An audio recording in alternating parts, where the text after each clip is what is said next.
Is it a good thing or a bad thing that it's becoming harder, maybe impossible, to encapsulate information in discrete units and sell them?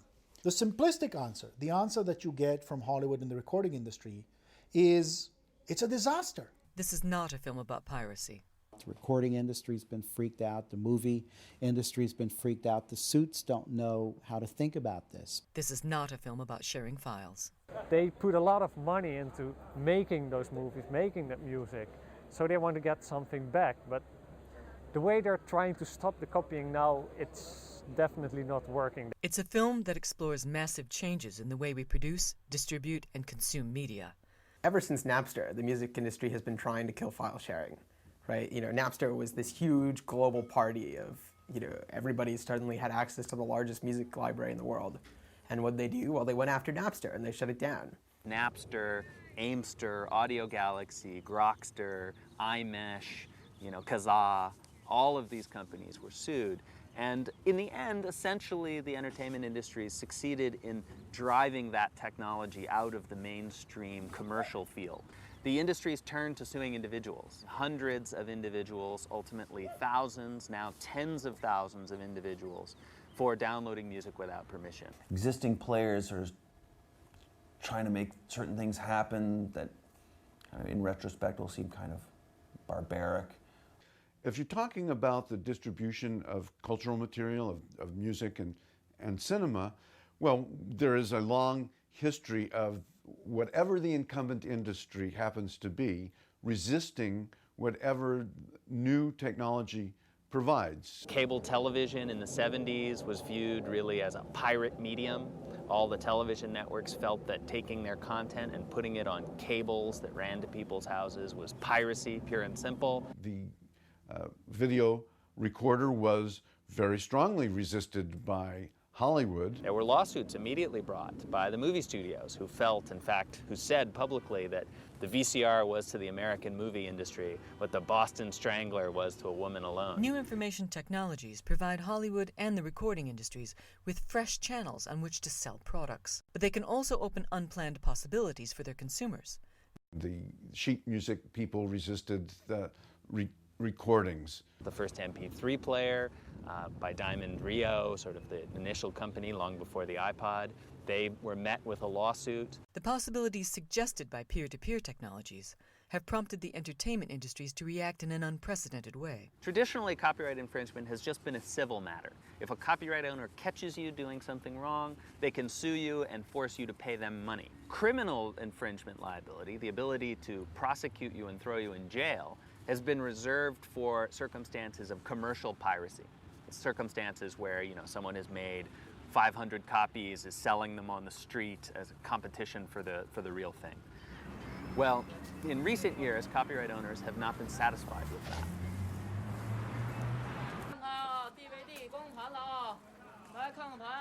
They have wanted to reach out and have criminal recourse against people who are engaged in non-commercial activities.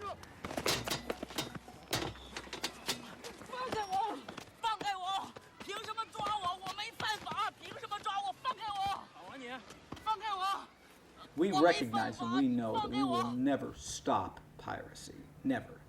We just have to try to make it as difficult and as tedious as possible, and we have to let people know there are consequences if they're caught. What they've sought to do is sue a few people punish them severely enough that they can essentially intimidate a large number of other people. It's really as though they decided to intimidate the village, they would just chop off the heads of a few villagers, mount those heads on pikes as a warning to everyone else. The fact that the DVD writer is the new weapon of mass destruction in the world is primarily for the fact that a $50 billion film can be reproduced at the cost of, let's see, 10 or 15 cents. There is a fantastic quote by Mark Getty, who is the owner of Getty Images, which is a huge corporate image database, and he's one of the largest intellectual proprietors in the world. He once said, intellectual property is the oil of the 21st century. It's a fantastic quote. You can condense it to one word, that is war. He declared war with that, saying, we will fight for this stuff, these completely hallucinatory rights to images, ideas, texts, thoughts, inventions, just as we're fighting now for access to natural resources. He declared war. Strange kind of war. I would take it serious, but it's ridiculous and serious at the same time. This is not the first war that has been fought over the production, reproduction, and distribution of information. People like to see the contemporary and the digital era as some kind of a unique break. And I think the important point to make here is not to see it as a unique break, but really to see it as a moment which accelerates things that have already happened in the past. Before the arrival of the printing press in Europe in the 1500s, information was highly scarce and relatively easy to control. For thousands of years, the scribal culture really handpicked the people who were given this code to transmit knowledge across time and space. It's an economy of scarcity that you're dealing with. People are starved, in a sense, for more books. There are images from the 16th century of books that were chained and had to be guarded by armed guards outside a heavy, heavy door, because it is very, very dangerous for people to have access to that. Print brought with it a new abundance of information, threatening the control over ideas that had come with scarcity. Daniel Defoe tells of Gutenberg's partner Johann Fust arriving in 15th century Paris with a wagon load of printed Bibles.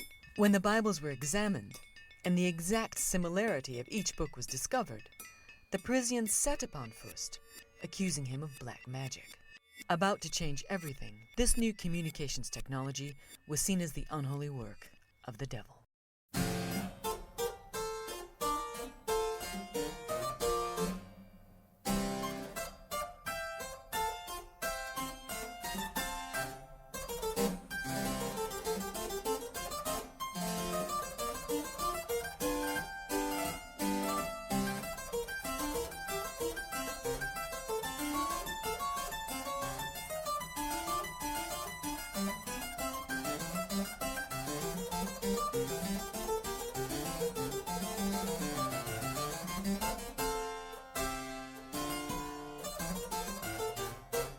All of the emerging nation states of Europe made it very clear that they would control information flows to the best of their ability. The printers were the ones who were hunted down if they printed the forbidden text.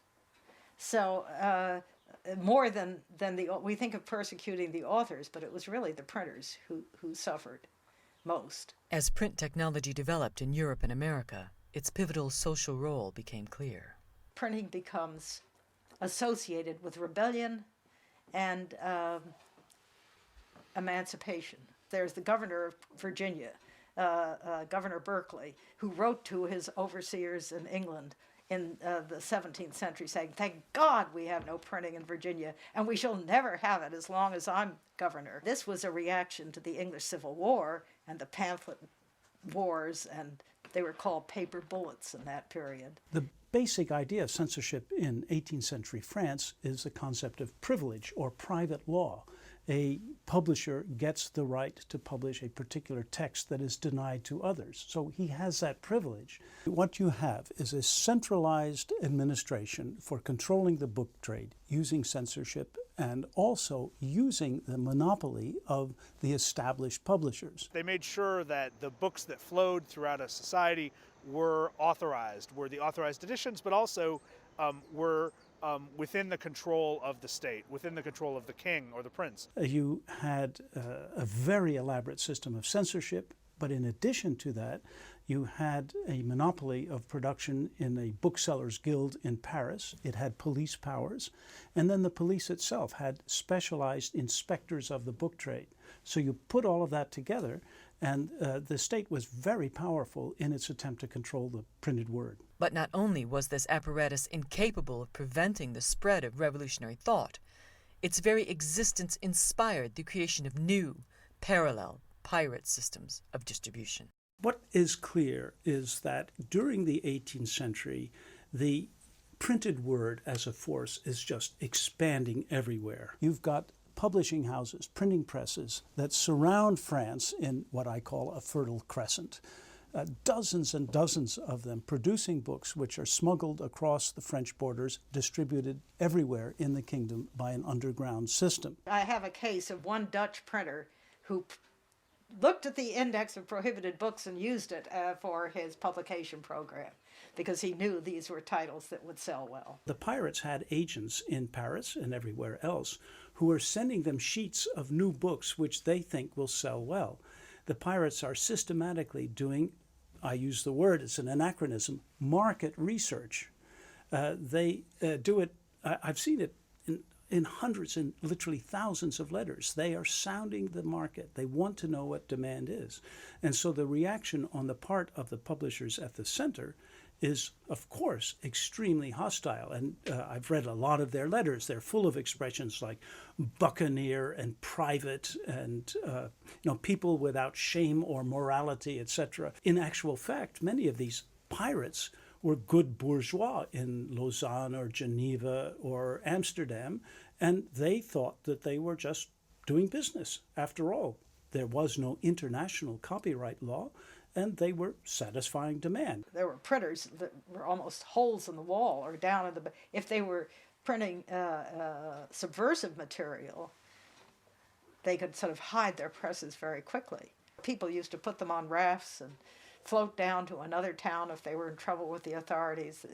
It was very movable. In effect, you've got two systems at war with one another, and it's the system of production outside France that is crucial for the Enlightenment. Not only did this new media system spread the Enlightenment, but I won't use the word prepared the way for the revolution.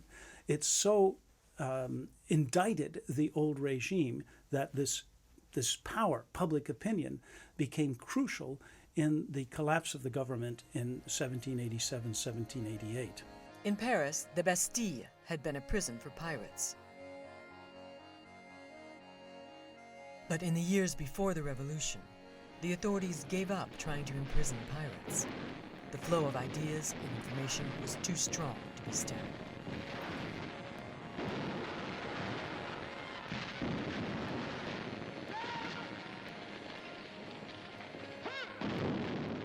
And I think that's the dramatic change that was affected by the printing revolution, where all of a sudden the emergence of a new reading public, the emergence of an undisciplined reading public, which were not subject to the same norms of reading or the same norms of our relation to knowledge as it was in the past, was the dramatic shift. The fundamental urge to copy has nothing to do with technology.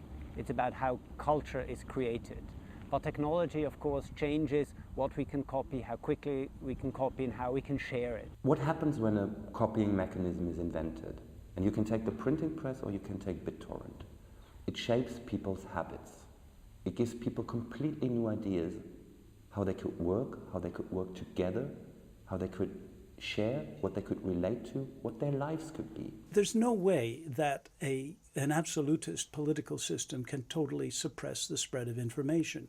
New media adapt themselves to these circumstances, and often they can become even more effective because of the repression. Why should improvements in our capacity to copy be linked to social change?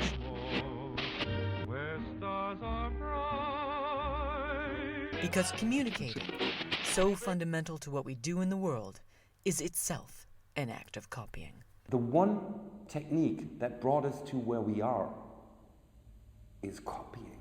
Sharing is at the heart of, in some senses, existence. Communication, the need to talk to someone, is an act of sharing.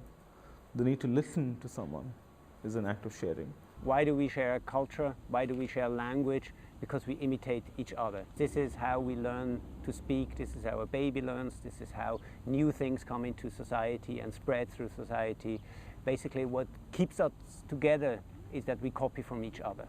When the spoken word was our only means of communication, we traveled far and wide to deliver it to others.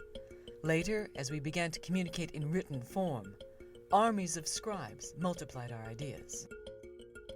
Our urge to communicate is so strong that we have always pushed the tools available to us to the limit, then gone beyond them, creating new technologies that reproduce our ideas on previously unimaginable scales.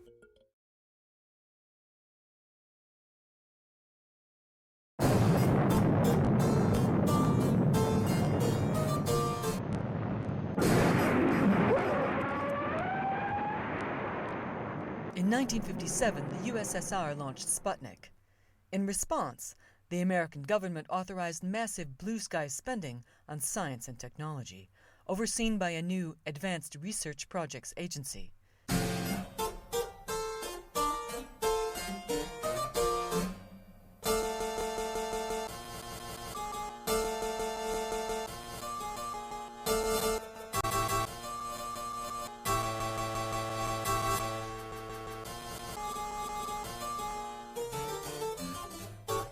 It was ARPA, developing the ideas of visionary computer scientist Joseph Licklider, that came up with the concept of networking computers. It's been hard to share information for years. The printing press, of course, was the great step into sharing information, and we have been needing for a long time some better way to distribute information than to carry it about. The print on paper form is embarrassing because in order to distribute it, you've got to move the paper around, and lots of paper gets to be bulky and heavy and expensive to move about. The ARPANET was designed to allow scientists to share computer resources in order to improve innovation. To make this vision work, ARPANET had to allow each machine on the network to reproduce and relay the information sent by any other. A network in which peers shared resources equally was part of a massive shift from the corporate and commercial communication systems of the past, in which messages radiated from a central point or down through a hierarchy. There was no center, and no machine was more important than another. Anyone could join the network, provided they agreed to abide by the rules or protocols on which it operated. Ever since really the 60s onwards, packet switched networks are the predominant style of communications used today. Increasingly so in both voice and data. The Western world was transforming itself from the rigid production systems of Fordism to fluid work, lean production, and just-in-time delivery.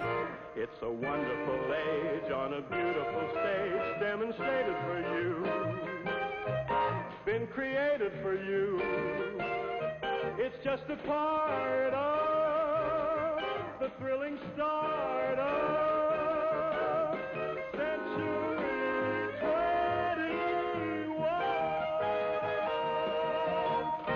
a post-centralized, friction-free economy needed a communications system just like this. We didn't build in the 1970s networks of hierarchs.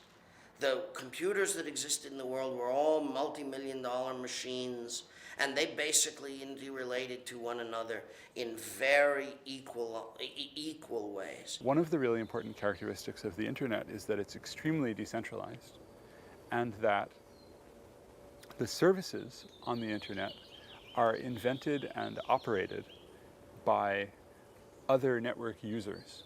The network is built so that there's nobody in charge, that everybody has control over their own communications. In relying on the internet, society was bringing into its very center a machine whose primary function was the reproduction and distribution of information. It's an inherent function of the networks that we use today that this data is stored and copied, stored and copied. Normally transient, normally very fast, in milliseconds, microseconds.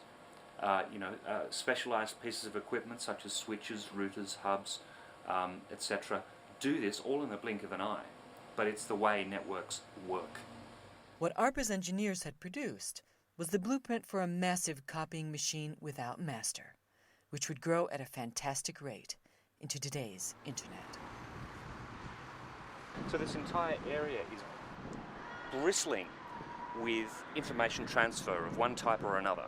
For instance, the local council, Tower Hamlets and Hackney, we're sort of on the border here, have some of the surveillance traffic and security cameras linked via wireless networks themselves. The spectrum environment is getting very dirty or noisy. Every single packet that flies through the multitude of wireless networks and through the internet is listened for, stored in memory, and retransmitted, i.e.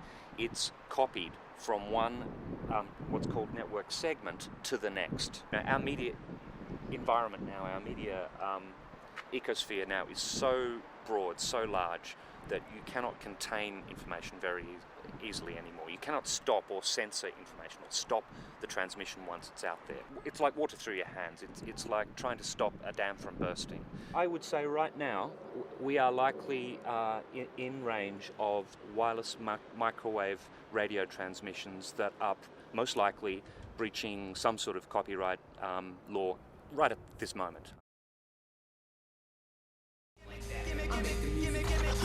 To try in the back of modernism and all this international law to make profit out of his own ungenerosity to humankind. One of the main battlegrounds in law, in technology now, is the extent to which it is possible to exclude people from information, knowledge, and cultural goods. The extent to which it's possible to enclose a bit, if you will, of culture and say, it's in a container, you have to pay me in order to access it.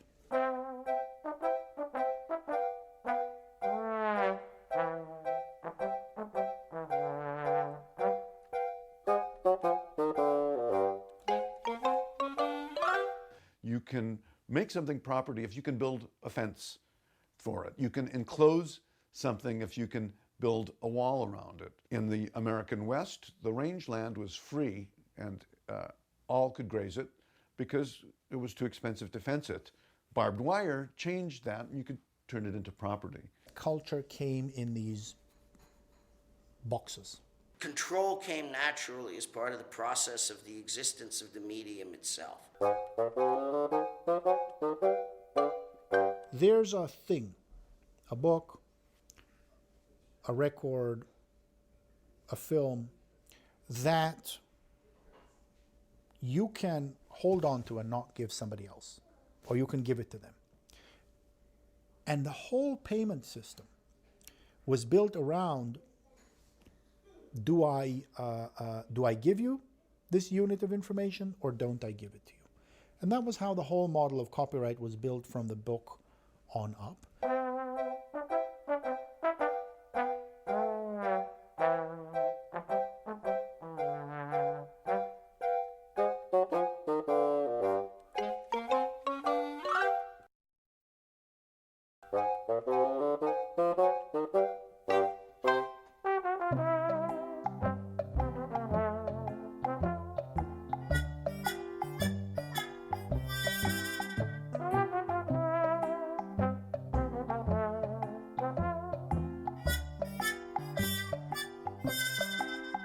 What used to be property, music, cinema, now becomes very, very easy to transmit across barriers. We have today the ability to make copies and distribute copies inexpensively. If one copy leaks out on the internet, very rapidly it's available to everyone.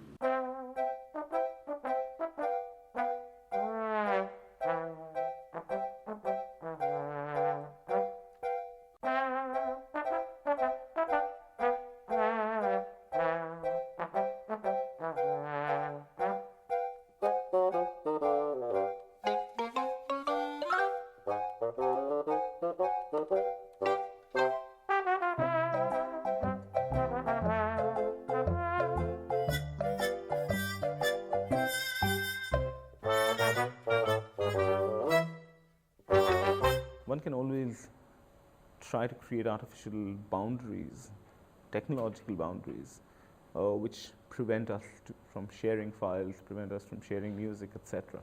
But how do you create a wall or a boundary against the very basic desire of sharing? I think the war on piracy is failing for social reasons. People like to communicate. People like to share things. People like to transform things. And technology makes it so easy that there's no way of stopping it. The new generation is just copying stuff out of the internet. It's the way they got brought up. They started with Napster or whatever. Music is free to them. They don't consider music being something you pay for. They pay for clothes, they pay for stuff they can touch. Intellectual property is, what the fuck is that? I've never bought a piece of music in my life. We don't think it's illegal because everyone's doing it. We can't really be blamed for just downloading something that's already on the internet. People think it's legal because it's like copying like without the copyright or something. If it's a crime, why put it on there? So whether you're using a sort of long lost peer-to-peer system like the original Napster, or you're using Nutella, or you're using BitTorrent, the principle here is that you are actually engaging in internet communication as it was originally designed. You are able to serve content as well as consume. Especially after the Napster lawsuit, we saw an emergence of a lot of more decentralized file sharing services. Computer programs that people could run on their own computers that would make them part of a network without having any one place where there's a master list or a master coordination. What this means is that, in fighting file sharing, the entertainment industry is fighting the fundamental structure of the internet. Short of redesigning and re-engineering either the internet or the devices we use to interact with the internet, there's nothing that Hollywood or Washington or Brussels or Geneva can do anything about. They shattered Napster into millions of little pieces spread across computers all around the globe. And now if you want to shut it down, you have to track down every single one of them and turn it off. And they just can't do that. They send out letters every month trying to shut down a couple here and there, but it just doesn't work. There are just too many. It's out of the bag now. Once it's that far distributed, it's really going to be hopeless. You can sue people forever. You can sue a handful of college students, university students in the United States. You can sue the investors of Napster, in Napster. You can sue the company that provided the software for Kazaa, but it doesn't shut anything down. We recognize and we know that we will never stop piracy. Kazaa lost a big case in the United States in the Supreme Court. Kazaa and Grokster and a set of other companies. So those companies no longer operate, but the network still works. In other words, the interface is still installed on millions of computers and people still use them. Never stop piracy. The music industry, if they want to stop file sharing, there's no central computer for them to go to and shut it down. They have to go all the way to the ends of every wire. They have to snip all the cords across the globe. So when the Pirate Bay got shut down last year and during the raid, Amsterdam Information Exchange, AMSIX, reported that 35% of all the European internet traffic just vanished in a couple of hours. The files have been shared. There's no way back. It's not about shutting down BitTorrent. It would be about confiscating everyone's hard drives. The files are out there. They have been downloaded. They're down. There's no up anymore. They're all down. Never, never, never. There's nobody you can go to and say, shut down the file sharing. The internet's just not built that way. We're surrounded by images. Every day, everywhere. There's nothing you can do about it. But the problem with these images is that they're not yours. People's lives are determined by images that they have no rights to whatsoever. And let's say it's a very unfortunate situation. There's this work of mine that people have described as a series of unattainable women. In fact, it's a series of unattainable images. The one last mission of cinema is to make sure that images are not seen. That's why we have DRM, copy protection, rights management, region coding, all that stuff. But if an image is seen, then it tells you one thing. It's not your image, it's their image. It's none of your business. Don't copy it, don't modify it, just forget about it. You can't just say, hey, it's just the movies. It is reality. It's a very specific reality of properties. Radio, television, newspapers, film. At the heart of all of them, there is a very clear distinction between the producer and the consumer. And the idea is a very, very static one, that here is a technology that allows me to communicate to you, but it's not really a conversation that one has in mind.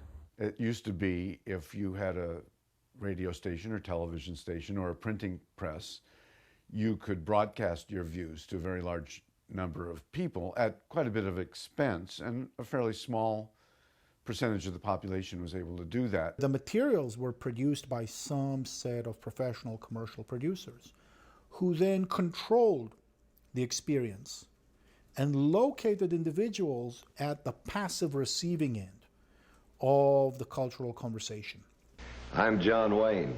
We believe in many things, but I'm John Wayne. If you wanted to change the way the television broadcast network works, good luck. You're going to have to get the majority of the shareholders to agree with you, or you're going to have to replace some very expensive equipment. In the world of that universe where you needed to get distribution, there were gatekeepers that stood in your way. I know that there's gatekeepers out there at every level, by the way. Certainly production, funding, exhibition, they can get fucked as far as I'm concerned. You would need to satisfy the lawyer for the network or the lawyer for the television station or radio station that what you've done is legal and cleared and permissions have been obtained and probably insurance has been obtained before you could get into the channels of mass media communication. The number of people who could actively speak was relatively small, and they were organized around one of the only two models we had in the industrial period to collect enough physical capital necessary to communicate, either the state or the market, usually based on advertising. This is the question that faces us today. If the battle against sharing is already lost, and media is no longer a commodity, how will society change? Those whose permission was required are resisting this transition, because control is a good thing to get if you can get it. The control that used to reside in the very making of the artifacts is up for grabs. Should we expect changes as massive as those of the printing press? There's plenty of people who are watching the worst kind of soap opera right now, over the planet, and I can't save them, as hard as I've tried, I can't save them. But do we need saving? Will there still be a mass-produced and mass-oriented media from which to save us? Music didn't begin with the phonograph, and it won't end with the peer-to-peer network. Chipmunk, circular, fucky, ice kid, little D, SQB. We up K, we up suits all day long, it's nothing. We up just, we up Nats, everyone. Alright, listen. And I couldn't give a shit if you're older. This younger's way older. Give it 10 years, then I'ma be known as a veteran older. I swear down, I'm staying colder.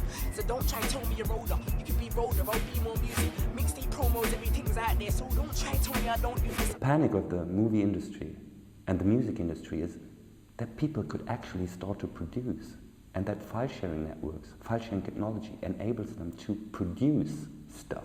I do this, I'm colder, better than most that are older. I take out any that are younger.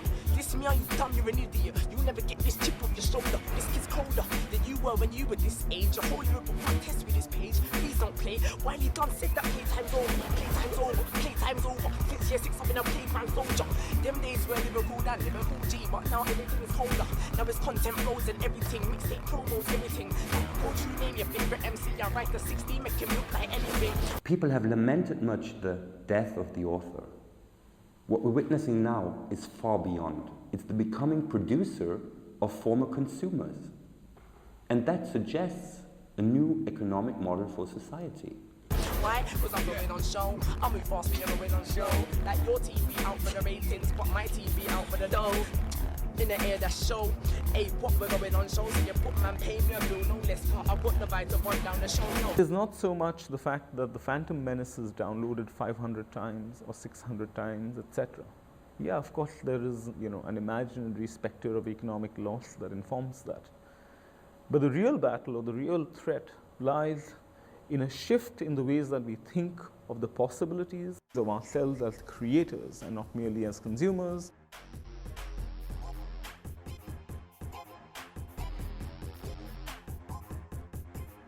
It's like a whole network. This is a song that I've given out, and I've let people download it, and they can download it, do what they want. I've made a blog about it saying, oh look, DJs, you can play this where you want. Like, there's this guy in Brooklyn, and he's just done a remix of it, just like, it's totally different to what I thought, but he's just this guy from Brooklyn, and I really respect that in him, that he came back to me and he said, look, and it's going on his mix album. One of the things that intrigues me tremendously about the proliferation of material that's out there in the world for people to grab is the potential creation of millions of new authors.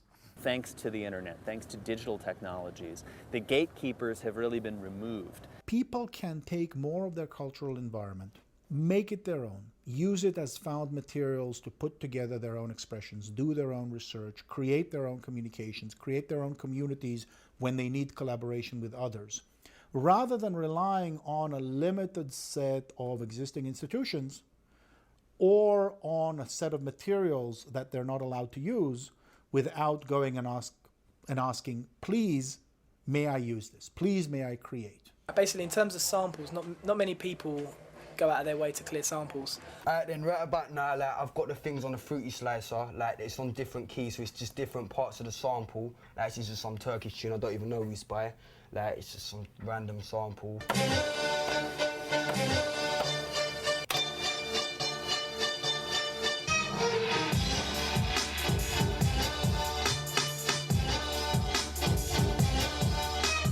I make mainly instrumentals, so really I've made a tool for them to sort of MC to anyway. It's good that people are ruthless enough to use another person's tune and record themselves like spitting bars over it. Look, I'm taking over now, and then the game says 2-3 October now. I'm fucking it up, listen to over now. I'm setting the pace, how you gonna slow me down? Look, it's over, clown. I got the skippiest flows in town. Plus, you niggas can't fuck with my wordplay. I switch it back, DJ, bring it back. Why? Sometimes you get the big artists freestyle on your stuff and you just sort of put it out there on their CDs and you don't even know about it. We live in this world in which absolute abundance of information is an everyday fact for a lot of us, and this means we have a certain attitude towards the idea of information as property. It's like you've heard. Sharing it is in our blood. So the struggle to hold on to knowledge and creativity as a commodity, by force, it's going to be met by our strong urge to share, copy, and cooperate. Kids, if they sample my music to make the proper music, that would be another good thing as well. I would like that as well. I want them to do that. Like, if I made an old tune, take a bit from it, drop something over it, and make it music, make it big. If you can do that, do that. When you put primary materials in the hands of ordinary citizens, really, really interesting things can happen. I ain't no musician. Like, I just know how to make things sound good. I want to make people realize their own value. I want them to realize that they are the masters of their own content, that they create something, they can share it. If someone else created something, they can contribute, they can help, they can get it and use it the way it's supposed to be. So it's a terrorism of the mind that actually sustains concepts like intellectual property. It's a terrorism that's grounded on an idea of a brutal repression of that which is actually possible. If everything is juicy generated, it also means that you have to create something in order to be part of the society. I think one of the things that we are seeing coming out is a culture where things are produced because people care about it, and not necessarily because they hope other people will buy it. So what we will see is things made by the people for themselves. I don't think I know a person who just listens to it and doesn't try and get involved in some way by producing something. You know, all of these things that are taking the copyright industry totally by surprise, and they're scrambling with and not able to deal with, you know, for the next generation. It's just part of the media landscape. They're natives. They're natives in that media landscape, absolutely. And they're not alone. I think of myself as a pirate. We're pirates. Yeah, pirates. I'm a pirate. I'm a pirate. I'm proud because I get my music free, so it's alright. I'm proud. I think we need to have a broad conversation. That's probably going to be an international conversation where people who make things and people who use things, I'm talking about cultural works, sit together and think about what kinds of rules best serve these interests. I don't know that we're going to agree, but I think we need to ask a little bit more about utopia. We need to really figure out what kind of a world we'd like to live in, and then try to craft regulations to match that. Being reactive doesn't cut it. The future isn't clear for sure, but that's why we're here. We're trying to form the future. We're trying to make it the way we want it, but obviously most people want it to be. And that's why we're doing this. Let's build a world that we're actually going to be proud of, not just a profitable world for a few very large media companies. Making money is not the point with culture or media. Making something is the point with media, and I don't think that people will stop making music, stop making movies, stop taking cool photographs, whatever. Although it's difficult to believe it now, we can do without the entertainment industries. We'll find new ways to get the stuff we want made. We want a world in which we can share, work together, and find new ways to support each other while we're doing it. This is the world we're trying to bring into being. A force like this, a power like this, zillions of people connected, sharing data, sharing their work, sharing the work of others. This situation is unprecedented in human history, and it is a force that will not be stopped. People always ask us, who are the League of Noble Peers? And we tell them, you are, I am, even your bank manager is. That's why I'm a vague blur. It's kind of like, insert yourself here. Because we all produce information now. We all reproduce information. We all distribute it. We can't stop ourselves. It's like breathing. We'll do it as long as we're alive, and when we stop doing it, we'll be dead.